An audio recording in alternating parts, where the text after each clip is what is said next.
चलिए आज हम पढ़ेंगे सेल के आंतरिक प्रतिरोध, विद्युत वाहक बल एवं सीमांत विभवांतर में संबंध।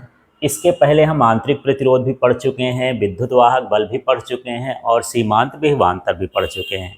तो चलिए यहाँ पर देखते हैं।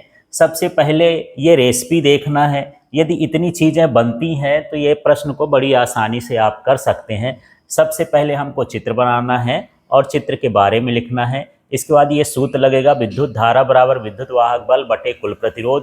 फिर ओम के नियम को हमको अप्लाई करना है। बस ये 3 स्टेप का सवाल है, इसको ध्यान रख करके और इसको हम आसानी से कर सकते हैं।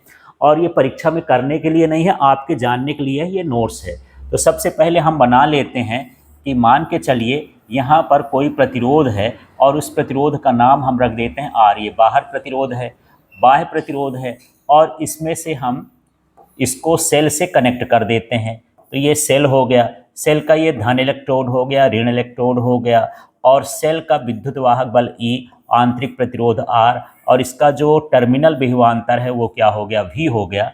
अब जो धारा होती है वो धन से कहाँ की ओर प्रवाहित होती है, ऋण की ओर। तो यहाँ पर धारा प्रवाहित हो रही है तो ये हो गया I। इस तरह से हमको चित्र बना लेना है और चित्र के बारे में लिख देना है, सीधा सीधा है।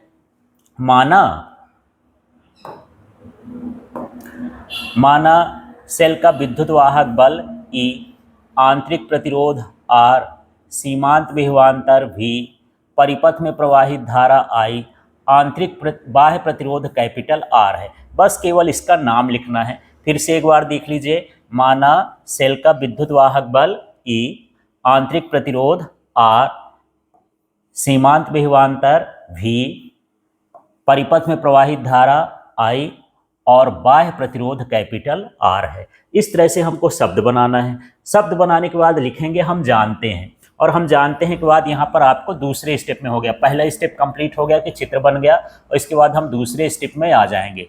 तो दूसरा स्टेप क्या है यार? दूसरा स्टेप है सीधे सीधे विद्युत धारा बराबर होता है कुल विद्युत वाहक बल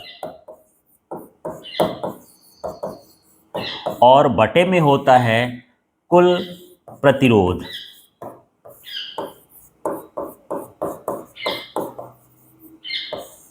इस तरह से होता है। अब इनका हम मान रख दें। विद्युत धारा की जगह पर संकेत में लिखेंगे तो यह क्या हो जाएगा, I। इसके बाद यहाँ पर विद्युत वाहक बल की बात करते हैं तो विद्युत वाहक बल हमारे पास क्या है, E। तो यहाँ पर क्या लिख दें, E। इसके बाद यह है कुल प्रतिरोध। तो एक बाहर का प्रतिरोध कैपिटल R और अंदर का प्रतिरोध स्मॉल r है, माने टोटल प्रतिरोध क्या हो जाएगा, कैपिटल R और स्मॉल r। इस तरह से हमको इसको सूत्र में लिख देना है। सूत्र में लिखने के बाद हम इसका तिर्यक गुणा कर देंगे। तो देखिए अगले स्टेप में ये I हो गया। इसके बाद इसका हम पक्षांतर कर देंगे इधर, तो R प्लस R ये पक्षांतर हो गया। इधर क्या बचा, E बचा। फिर देख लेते हैं अगले स्टेप में। मैं यहाँ बगल में लिख देता हूँ, ध्यान से देखिएगा। इस I का इसके अंदर क्या हो जाएगा, गुणा हो जाएगा। तो गुणा होने के बाद देख लीजिए यहाँ पर यदि हम गुणा करेंगे तो गुणा करने पर I का गुणा R से कर देना है। तो ये क्या हो जाएगा, I R।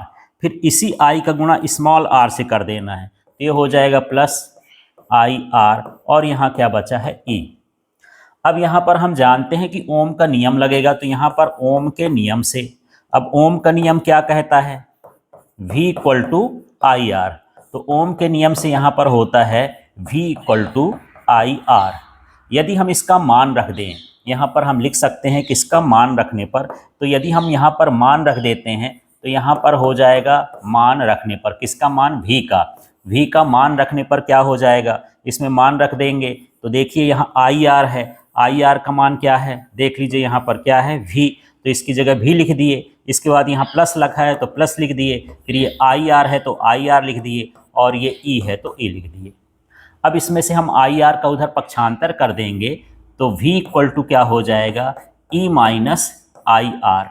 इस तरह से यहाँ पर ये विद्युत वाहक बल हो गया और ये धारा हो गई, यांत्रिक प्रतिरोध हो गया और ये सीमांत विभवांतर हो गया, या विभवांतर भी कह सकते हैं। तो इस सूत्र से ये भी पता चलता है कि जो विभवांतर होता है विद्युत वाहक बल से कम होता है, क्योंकि विद्युत वाहक बल में तो कोई चीज़ घटाने पर विभवांतर आ रहा है। तो यहाँ पर ये संबंध भी हो गया और साथ में यह भी सिद्ध होता है कि जो विभवांतर होता है वो विद्युत वाहक बल के मान से कम होता है।